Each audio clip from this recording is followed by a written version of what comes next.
So ayun, okay, KGX, kumusta kayong lahat? At ito, no? So mag-gel pa lang tayo ngayon.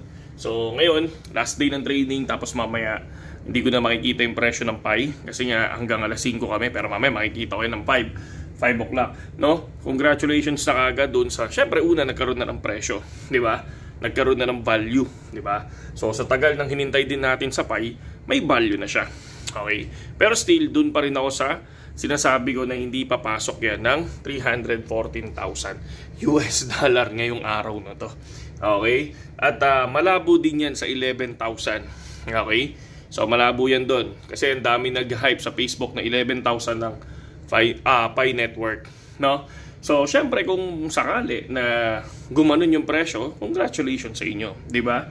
So tulad ng sinabi ko, pinakita ko naman kung ilan ang PAI natin. Diba? So isa rin ako sa makikinabang doon. Pero ako, never akong magsasabi sa inyo na ganun kataas yan.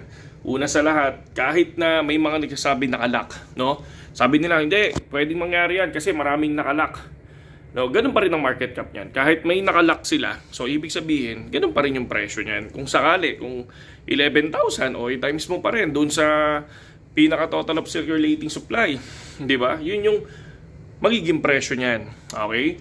Kung 100 million naman ang circulating ang market cap niya, o yun, yan mo na lang yun, compute mo na lang sa total circulating supply, di ba? So ayun, no? So ano kaya yung possible na mangyari ngayon? Ako, tulad ng sinabi ko sa inyo, masaya na ako sa pag lumabas sa market yan, 10 pesos, 100 pesos, 200 pesos, yan, happy na ako dyan, no? Kung sakali, di ba? Ang matatalo lang naman dyan yung bumili ng sobrang laki, di ba? Ayon doon sa rate nila. So, yun lang yun mga kapatid. And syempre doon sa mga naging ano natin dyan, no? Naging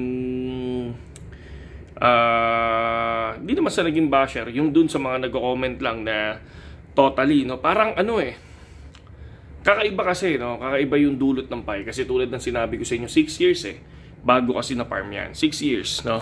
6 years pala pinarm yan, no? So, 6 years bago lumabas sa market. Kaya ganun yung reaction, di ba? Tulad ng sinabi ko sa inyo, napaliwanag na natin yan. Kaya ganun ang reaction ng mga totally, kumbaga parang nananampalataya sa PAI, no?